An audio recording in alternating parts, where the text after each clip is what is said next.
Just a few days after Rahul Gandhi accused the Bharatiya Janata Party of reducing India to a new nation, to a two-India nation, the Prime Minister today in the Lok Sabha launched into a blitzkrieg against not just the Congress Party but also its leader Rahul Gandhi and of course other elements of the opposition.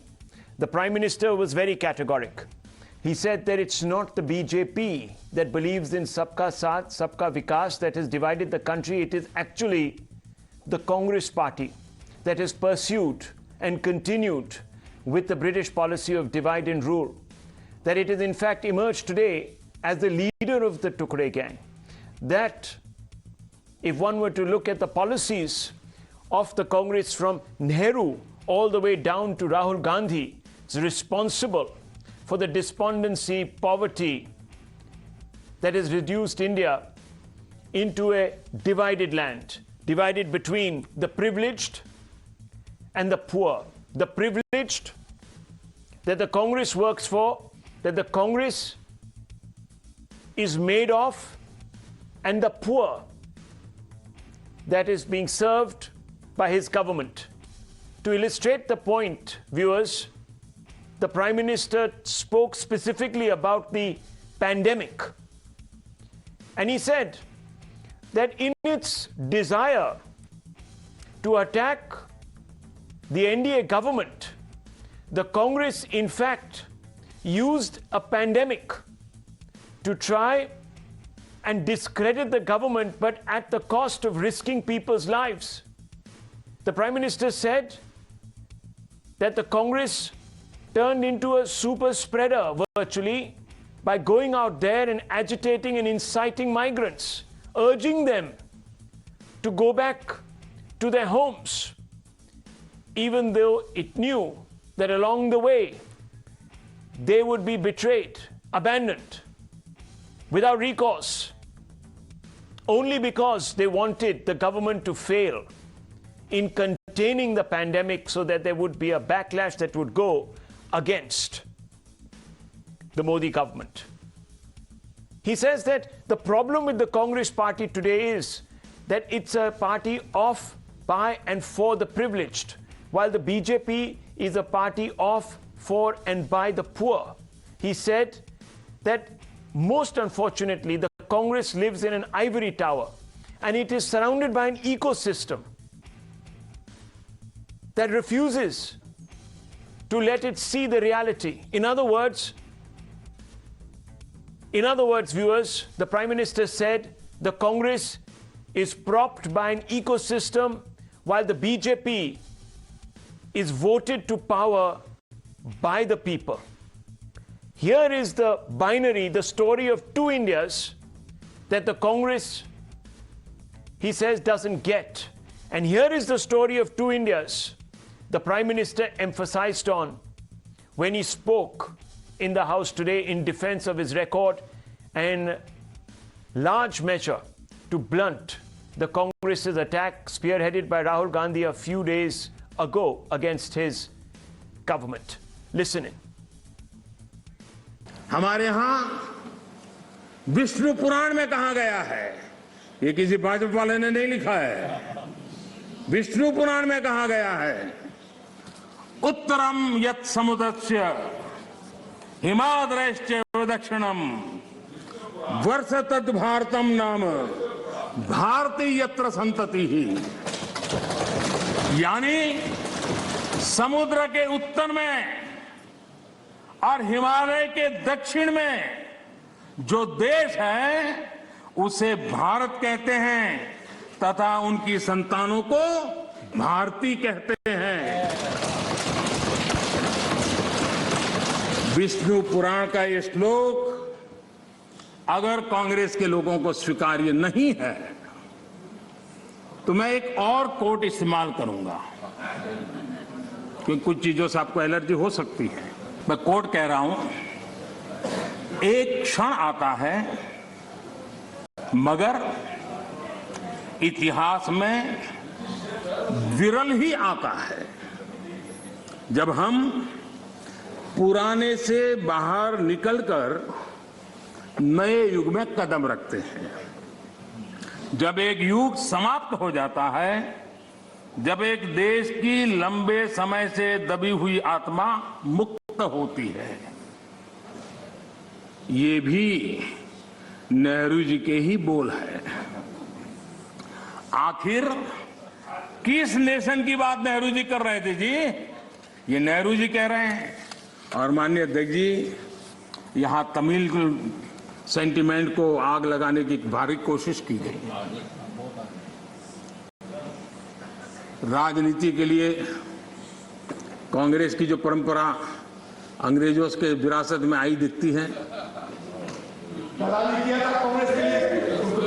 तोड़ो तोड़ो तोड़ो और राज करो। कांग्रेस को हमेशा से इन बातों से नफरत रही है। विभाजनकारी मानसिकता उनके डीएनए में घुस गई है। अंग्रेज चले गए, लेकिन बांटो और राज करो, ये नीति कांग्रेस ने अपना चरित्र बना लिया है। और इसलिए ही आज कांग्रेस टुकड़े टुकड़े गैंग की लीडर बन गई है। Let's open this up, viewers. Let's open this up without delay. And I want to go straight across to Sanjay Jha. Sanjay Jha, the Rahul Gandhi spearheaded attack on Prime Minister Modi seemed to focus on the fact that the BJP has reduced India to two nations. Two nations that are disparate, two nations that don't share anything in common, two nations that are divided by hate, and of course, wide economic disparities.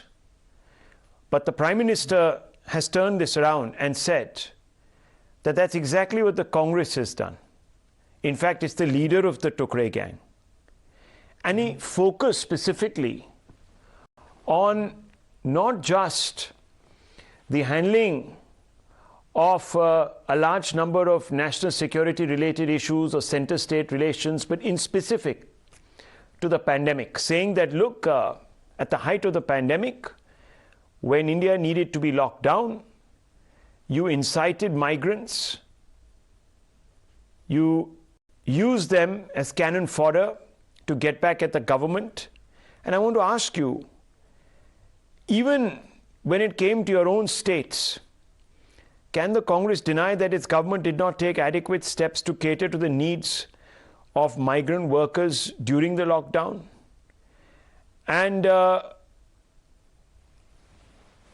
can you today find fault with Narendra Modi's criticisms when he repeatedly invoked Nehru's justifications for the decisions he took, the same kind of decisions the Congress is now attacking the BJP for?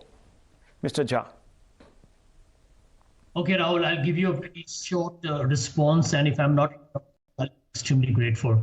Number one, I believe this is probably Mr. Modi's worst outrageous speech I've ever heard.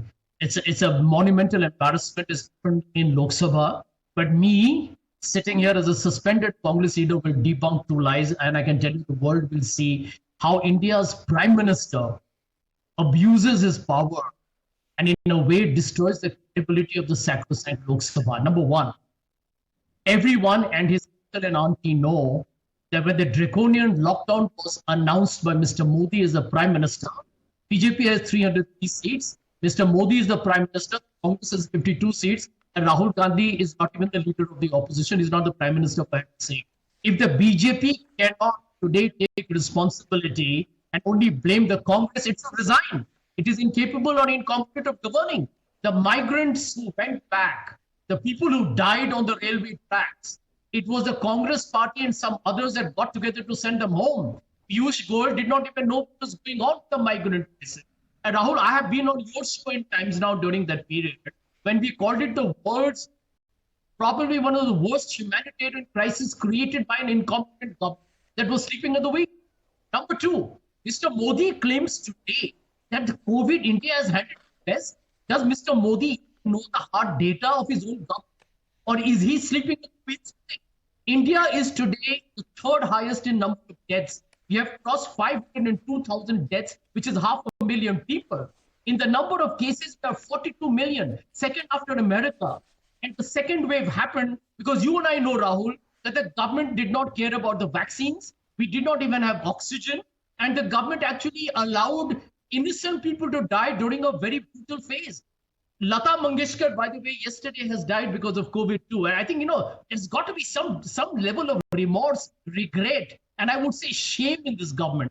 I believe Mr. Modi, in attacking the Congress today, has not done himself any favors. Maybe he was appealing to his constituents in the 5 states which are going to the polls. But if anybody still believes that Mr. Modi has any credibility left, I think to them, I would say, hats off to you.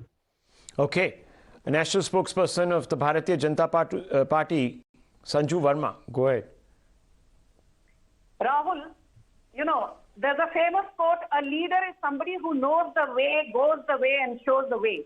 And I think the speech today in the Lok Sabha by Prime Minister Narendra Modi was outstanding in more ways than one. And I'll tell you why. And I don't need to debunk the lies of a suspended Congress leader, but for your audience, since your show is largely watched by both intelligentsia and the masses, yes, when we talk of two Indias, this is not a term that was coined by, the Saffronistas or the Modi Andhbhakt, as we are called, of Prime Minister Modi.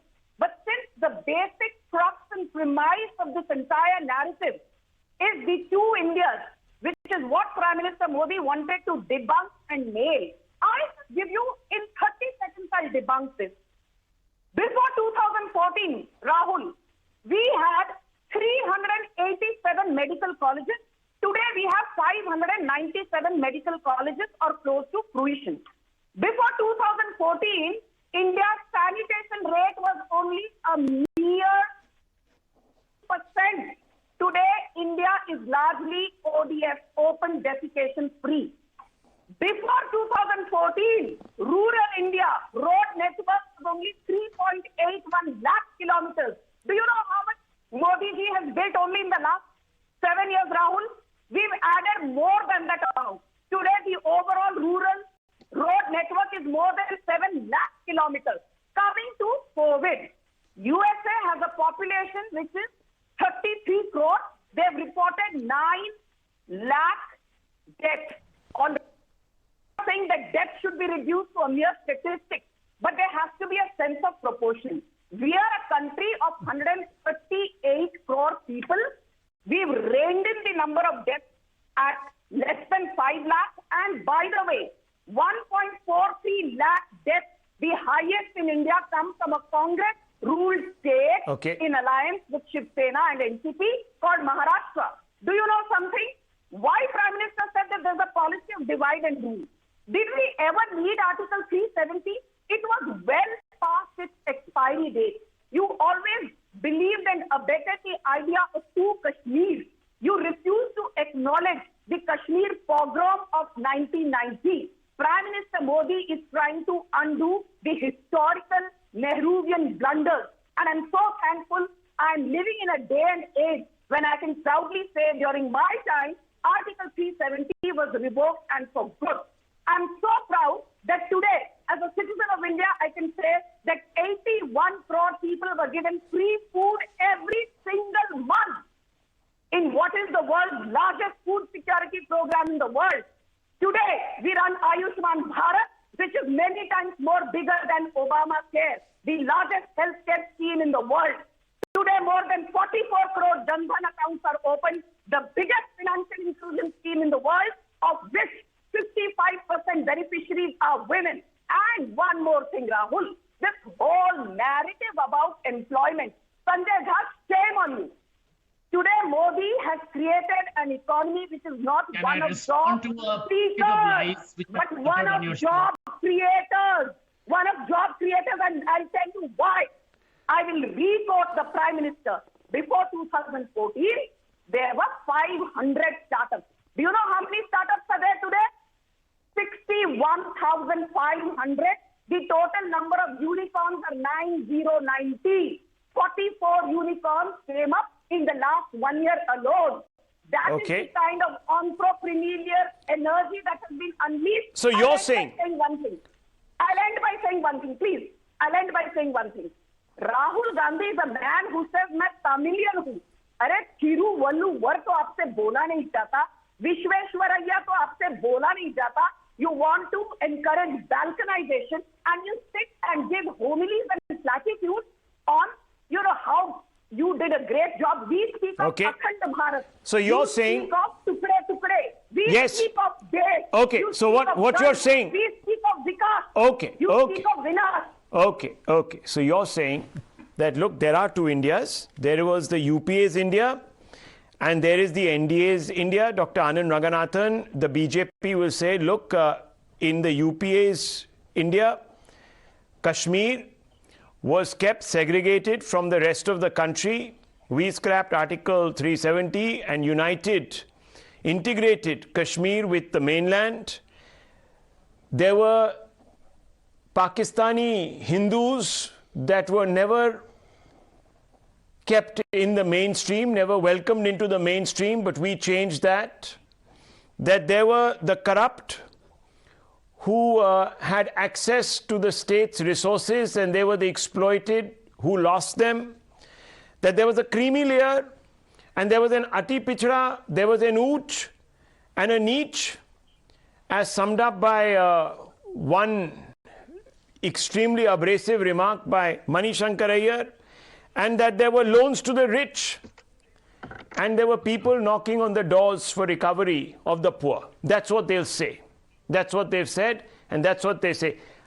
Do you believe that that is an accurate enough categorization?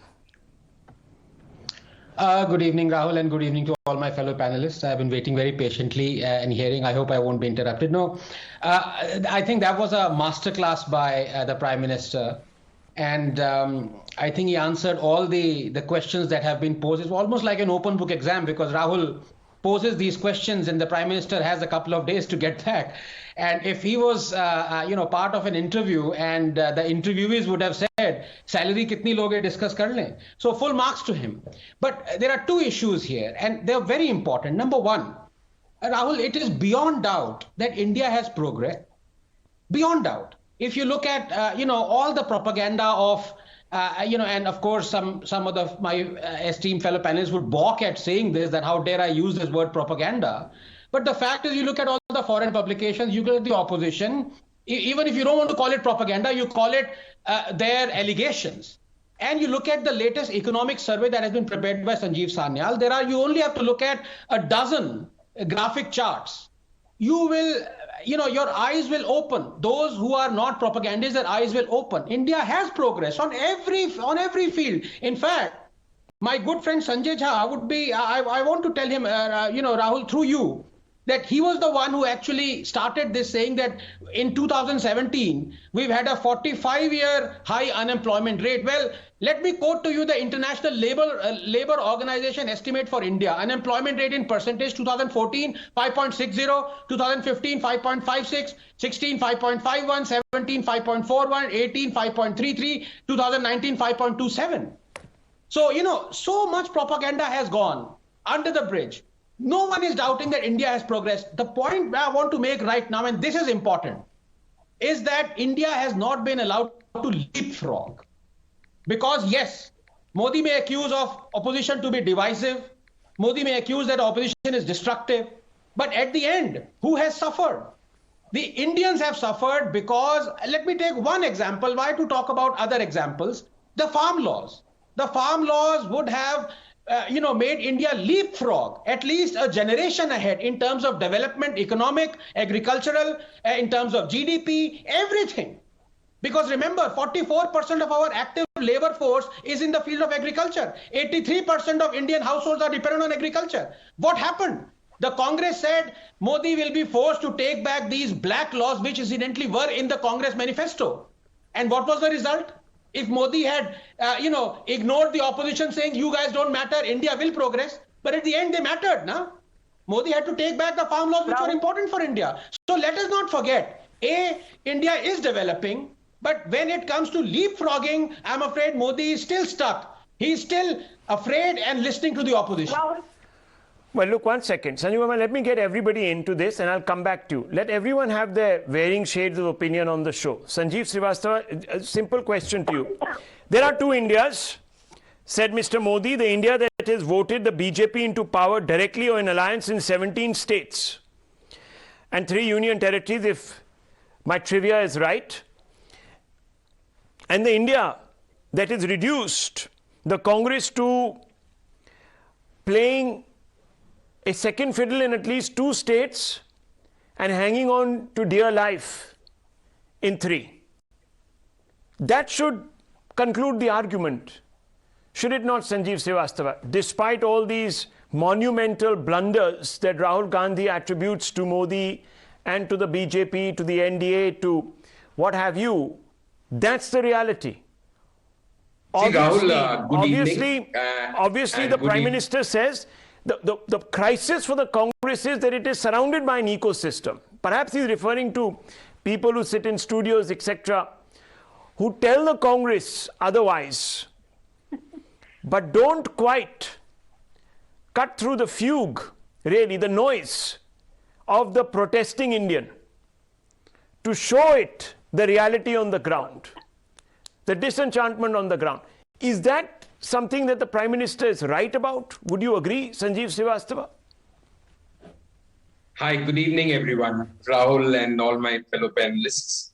So, the first thing of what you are referring to, Rahul, is the electoral defeat of Congress Party, crushing electoral defeat and the huge win of BJP. So, for that, we don't need a debate that the Congress right now is on the margins in terms of electoral performance and where all it is ruling, and the BJP is ruling. So that's for that you really don't need 4 guests and a panel. That is something which is decided, and the Congress Party still has 10, 12 crore votes or 18, 19, 20% vote. That is also decided. The issue is of 2 Indias. I do think that the 2 India division has never been more stark in my memory of last 35, 40 years of journalism. There are definitely 2 Indias. One India which completely agrees with everything which Mr. Modi and the BJP does, and it is entitled them. And the other India which does not agree immediately fall in the bracket of either Tukde Gang or propagandists or anti-nationals, or you have no right to even speak. You should just keep quiet and listen to what the BJP and its leadership is saying. So that is the one big broad definition of 2 Indias. The other thing I think Prime Minister is entirely entitled to his politics. He is entitled to have his jibe on that point. Sorry, let's just go back to this 2 Indias. Please let me finish. One second, sir. Let me, forget the Prime Minister and his politics. We are talking about 2 Indias, and you need to substantiate on that point. The Prime Minister will play his politics. Rahul Gandhi will play to his galleries. That's fine. I've understood all of that. I'm only asking you, you say that the divide has never been as great as it is today. Now, I want to ask you, let's go to 1970. Let's look at the rural birth rate then and the urban birth rate then. And let's look at the rural birth rate today and look at the urban birth rate today, the rural growth figures then, the urban growth figures today. Let's look at the GDP for the whole of India then and look at GDP today. I think that divide persisted then. You're talking in terms of... Rahul, yes. Rahul, you're comparing apples and oranges. You're talking about GDP, rural growth rate, urban growth rate. I am with Anand Ranganathan on that. That India has progressed in terms of economic development in the last few years. The GDP revival shows that. The stock markets, if at all they can be a barometer, they show it. The confidence, the unicorns which the Prime Minister mentioned shows that. But it also shows that never before in the history of 75-year-old independent India has the wealth been so concentrated in so few hands. The capital there, nearly 60% of the country's capital is in the hand of a very minuscule couple of % Indians. So that to India is still there. And I think the Prime Minister, if you just allow me to complete, I say the Prime Minister he has all right to play politics and rubbish the Congress nose to ground as much as he wants. But did he actually address the issue of unemployment in his speech? did he really tackle or take head on the issue of inflation, except saying that it was more in UPA 2 than now? Did he actually talk about the center-state relationship in any great detail rather than saying Tamilian ko bhadkane ki koshish kar rahe? So I think there is politics and you can't beat the Prime Minister on it. But on substantive issues, he either skirted those issues or actually had nothing to say. No, how can you say that? I mean, did you hear the speech? No, 1 second. Let me just elaborate for our viewers. Let's just go through what the Prime Minister talked about, viewers. And he covered a vast number of issues. So let me just quickly take you through this. And let's break it down theme by theme. On the pandemic, the first port of call, he said that his government provided free rations to 80 crore people.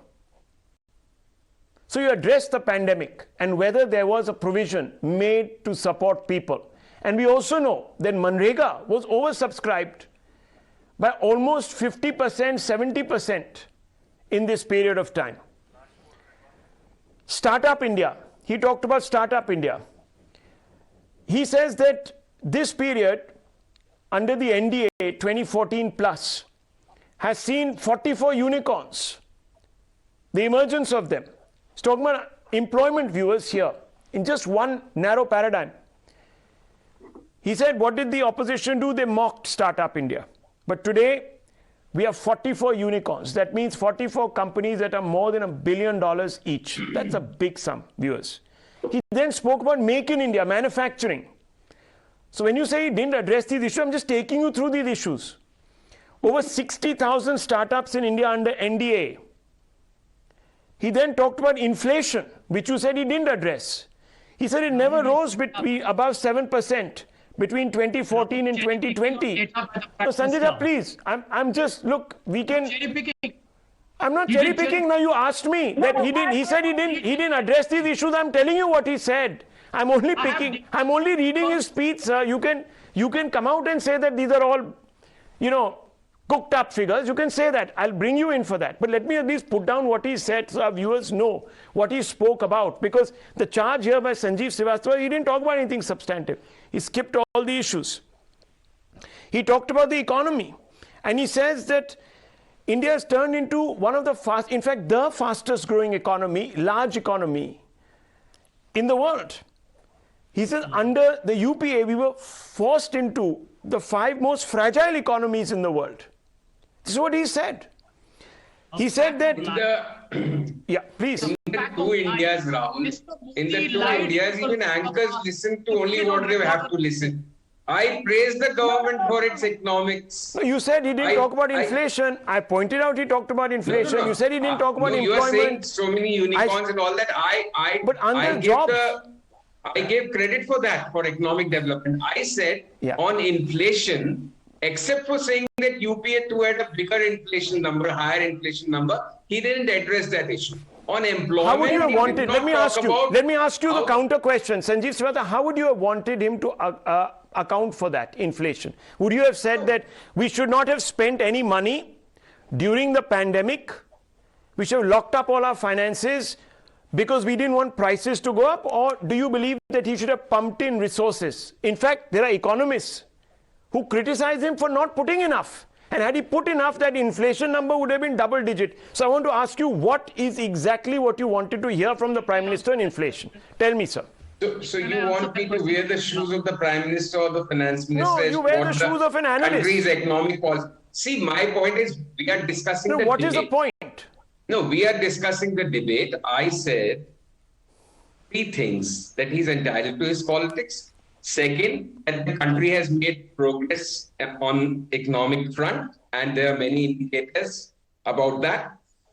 Third thing I said was that on inflation and employment, the Prime Minister glossed over the fact by just saying that it was more in UPA, and employment he didn't address. And on 2 Indias, rather than talking about center-state cooperative federalism, he just blamed Rahul Gandhi for inciting Tamil feelings and divide and rule politics. No, I think, I don't know if you heard. Let me now quote out of, let the BJP respond to you in the meantime. Sanju Verma, a quick response. I'll come to you, Sanjay Jha. We're going in. certain points have been made. Let her respond on record. She'll quote out of the Prime Minister's speech, then you can pick holes. No problems. We are having an open debate. Yes, Sanju Verma, go ahead. He didn't address any of these issues, nothing to do with inflation, not about employment. But I still haven't understood what the opposition / ecosystem / journalists, experts wanted to hear the Prime Minister say about inflation. That I don't know. We haven't got. But nonetheless, respond. Sanju Verma.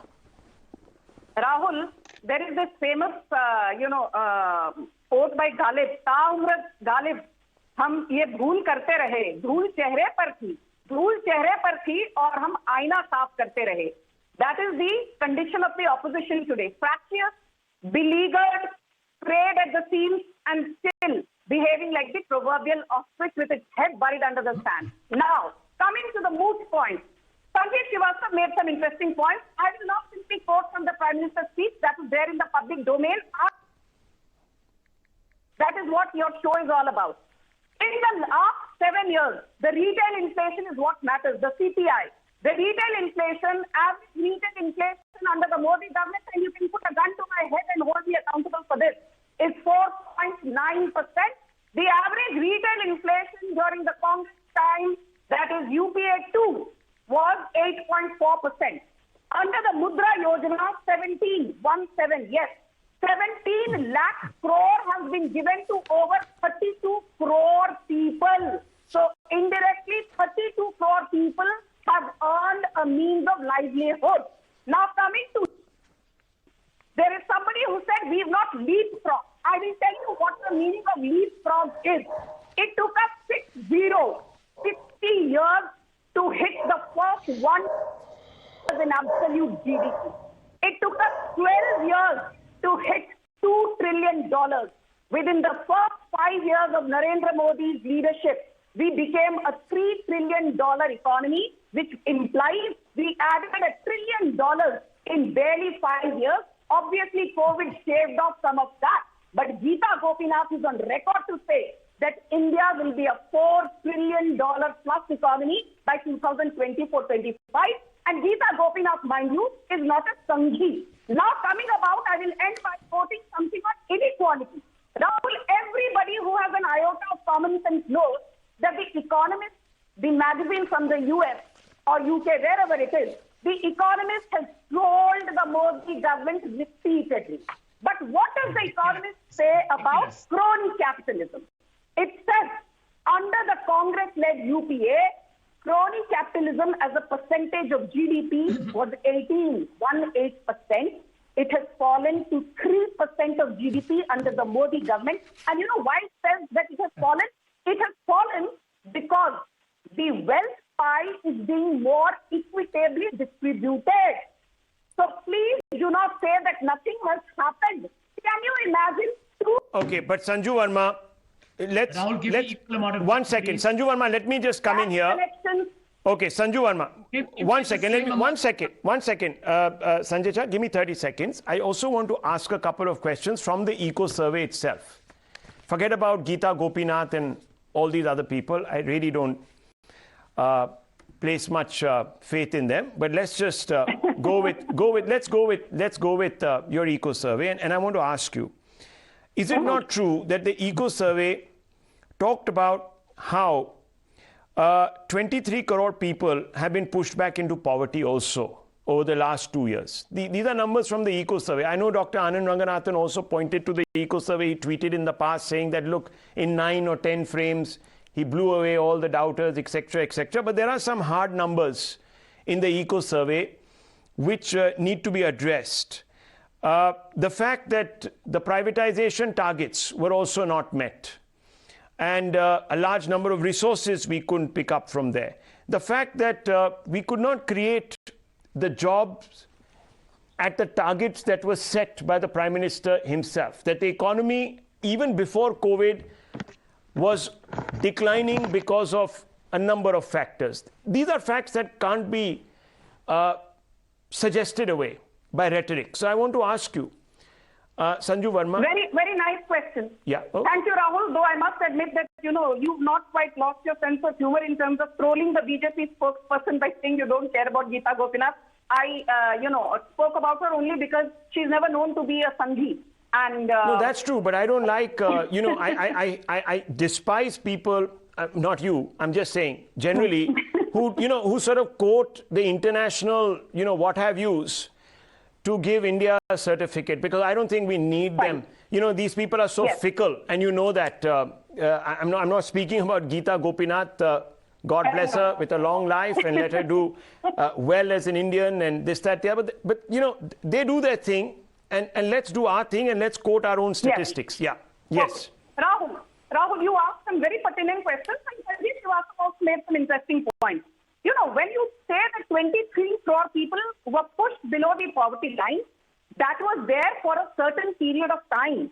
But if you read the entire economic, and I'm not going to be, shoving things under the carpet, I say this with a lot of integrity and honesty, that it is the same Modi government taking into account the fact, initially, remember, we said we will only give 81 crore people free rations for the whole of 2020. Then we said we will give it also in 2021. Now there is a talk we may extend it in 2022 as well. So the amount of money spent on free rations alone, 2.9 lakh crore. Why are people not saying that when 23 crore people were put below poverty line, the Modi government till date, Rahul, has given 1.82 lakh crore under the PM Kisan to over 10 crore farmers.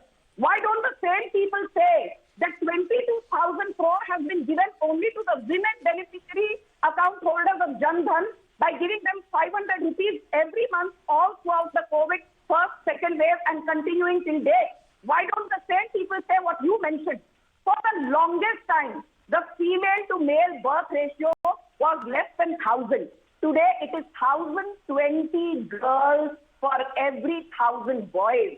What has changed? It has taken us 75 years to see the skewed female to male birth ratio getting in favor of females. It has taken us more than 70 years to say we need gender parity, that women can also get married at the age of 21. It has taken us more than 70 years to realize. Let me get in Sanjay Jha and Dr. Ranganathan. Dr. Ranganathan wants to come in first, Sanjay Jha right after that, and then we'll move on, viewers, to another very big story. Yes. Dr. Yes, Ranganathan. no. Yeah. Yes, thank you, Rahul. No, with due respect, in a lighter vein to the BJP spokesperson, one needs to remember, one needs to get away from these silos, because if you remember the film Rangila, the guy, I think it was Gulshan Grover, who says, "Mera competition यहाँ के director से नहीं है, मेरा competition Steven Spielberg से है." तो मोदी जी का, we keep on quoting 70 साल से ये नहीं हुआ, 70, अरे भाई वो मालूम है, 70 साल से वाकई नहीं हुआ, तभी तो मोदी जी आए, संजू जी, तभी मोदी जी आए, और तभी मोदी जी 2019 में भी आए, क्योंकि लोगों को पता था 70 साल से नहीं हुआ. So, I think even you, with due respect, and everyone else is tired of comparing what we did not do in SF. Everyone knows that. And that is what I meant by leapfrog, because of course we have made astonishing progress. And Rahul, yes, no, and Rahul, just on that poverty thing, no one has eradicated quote unquote extreme poverty than Modi has, even if you compare it to Manmohan Singh. And I have the figures I can quote. What you are saying, 23 crores is actually, during COVID. So that has to be taken with a pinch of salt. But, and unemployment I've already addressed. Infant mortality rate I have addressed. Maternal mortality rate I have addressed. Sanju has addressed about, things are progressing astonishingly well. What I want to ask is, जब भी कांग्रेस बीच पे बत्ती देती है, to use a very quaint Hindi expression, तो BJP और मोदी लड़खड़ा जाते हैं. सीएए में लड़खड़ा गए, नारकी में, फार्म लॉज में लड़खड़ा गए. ये लड़खड़ाना ही हमको बहुत Sanjay, this is unfair. To take 4 steps backward. Sometimes you need to take 4 steps backward. That is not called ladkhadana. I'm sorry. That is not called ladkhadana. You need to actually, Sanju Verma, to be very honest with you, Sanju ji, to be very honest, taking 4 steps backwards suggests staggering. 2 steps backwards might suggest a tactical retreat, but that's okay. I get what you're saying. Okay. Okay. One second.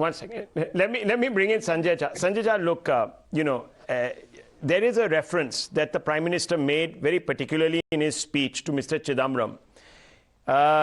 He says he's writing articles on the economy in newspapers these days. He says in specific reference to inflation in 2012, he said that public was not troubled. He said public was not troubled when it was asked to spend 15 rupees on water bottle and 20 on an ice cream. That's what Mr. P. Chidambaram said, according to the Prime Minister back then. But the public can't tolerate ₹1 increase in prices of wheat and rice. These were the kind of statements made by leaders then. So this is an interesting one. Sanjay Jha. Okay, let me quickly answer you. Firstly, the Prime Minister, and I want to say it loud and clear for the benefit of your viewers, he lied on the floor of Parliament, and I will be putting out tweets tomorrow with factual data. Rahul, can you kindly stop her now? Let him finish, you can respond. Let him finish, you can respond. Stop her now. She must be stopped. Sanju Verma, 1 second. It's a disgrace. Okay, now listen to me. You can respond. Sanju Verma, you can respond, please.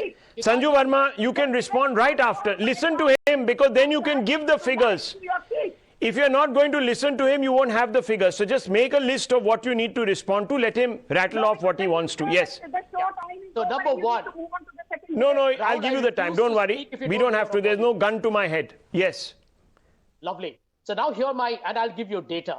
The Prime Minister talks of a fragile five, which was also, by the way, for a very brief period of time when there was a US Fed crisis. I don't expect the Prime Minister to know what is quantitative easing. But the truth is, during the 10 years of the UPA, that is the golden period of India's economy, called by all the economists of the world. You know why? And Mr. Modi knows it. Because India's GDP grew by nearly 8% on an old GDP index.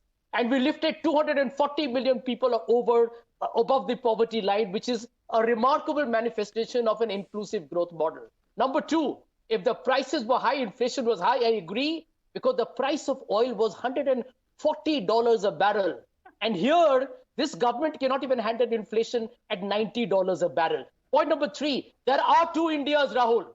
One India that funds the BJP on electoral bonds. 95% of money that comes to the BJP comes from a certain very crony capitalist whose names Mr. Modi's government does not want to disclose to you and me. You know why? Let him finish 30 seconds. It'll be very easy to demolish Sanjay Jha's arguments. Because the truth is that all that money is coming into the government from crony capitalists. Okay, that is crony capitalists. Crony capitalists. Viewers, listen to the word. I'm not done. Here's the last point. You rightly mentioned 230 million people going to poverty. I don't know which doctor mentioned here it was a fleeting phenomenon. It is not. India's hunger index is at its worst. India's HDI index, Human Development Index, is at its worst. Okay. And by the way, my friend Sanjeev was wrong. India has had the worst technical recession. For the first time, we saw a technical recession in India. India's GDP grew. Let me tell you, viewers, there's one little comment that I want to make before I bring in Sanju Verma. The one comment is that for a long time, the UPA didn't quite even know where the poverty line was. They were bickering amongst themselves, all their intellectuals, to determine. And when they set it, when they set it too low, then they realized they had to spend a lot more to bail out those people, so they set it higher. And that attracted a lot of controversy. So there was that problem too. So I'm not getting into all of that, but Sanju Verma, yes, a quick response. Yes. Rahul, I will not take too long. Now please, it's not your turn. Your name is not Sanju Verma. Excuse me, you interrupted me. I'm going to interrupt you and ask you. Answer electoral bonds. For a suspended leader. Answer electoral bonds. That is the two Indias you need to talk about. No, let Sanju Verma respond. Now, Sanjay Jha, that's not fair. Come on. That's not fair. Show some, let's rise above this. Yes, Sanju Verma, go ahead. Grace. I won't be as graceless as the BJP. Sanju Verma, please. Yes. Please ask Sanjay Jha not to give you that background music. Okay. Thank you. His voice is in any case very cringeworthy. The more important point that we need to address today is what has been the transformative change, which is what the emphasis on the entire Prime Minister's debate was. Rahul, I am, as a tax-paying, proud Indian, very happy that today I come from an India which is the third largest in GDP in terms of purchasing power parity. I come from an India which is the second largest smartphone market in the world. I come from an India which is the second largest steel producer in the world. You come from an India built by the Congress Party, madam. I come from an India which is the third largest electricity manufacturer in the world. I come from an India which is the sixth in terms of stock market capitalization. I come from an India which is home to the world's fastest and largest vaccination drive, with more than 1.7 billion doses being given. I come from an India where today there are more than 55 crore farmers and women who have a roof on their head. I come from an India where more than I'm happy to see BJP very inspired by Veer Das. The means to livelihood thanks to a Mudra Yojana. Okay. I come from an India which runs the world's largest financial inclusion program, the world's largest healthcare program, and the world's largest food security Viewers, let me tell you program. one thing. So, Everyone is talking about these shame on you. electoral bonds. Look, even the Election Commission has a problem with them, no doubt. Problematic area. And in fact, poll funding across democracies, across the world is a very murky affair. I think Dr. Anand Ranganathan will agree with me on that one point. But I want to also say, when it comes to cleaning up politics, viewers, when it comes to, and the Supreme Court has asked all political parties to take an oath and deny tickets to the corrupt or to those with criminal records, no party, without any exception, has backed this, except for two. Two parties have said yes, no tickets to the corrupt. No other political party, not even the Congress, has a problem with that. So that just tells you, when it talks about electoral malpractice, etc., where all these people stand. But that's a different story. Dr. Ranganathan, very quickly, I need to move on. Right. Go ahead. Very quickly, Rahul, we do have a dilemma, as you know, that in our country, it is given that a man is innocent until proven guilty. Yeah. So, you may have 200 cases against you. That doesn't mean that you are guilty. So I think the political parties are right in a way that unless a politician is convicted, he has a fair chance of. Well, we are talking about charge-sheeted politicians that have been charge-sheeted in very heinous crimes. We're not talking about pre-charge-sheeted. We're not talking about accusation and FIRs. We're talking about charge sheets, and that was the caveat that was injected by the Supreme Court to make an allowance for all of this. So that's what I'm trying to say, and no one supports that. No one supports that, and except for two political parties, and let's be honest about that.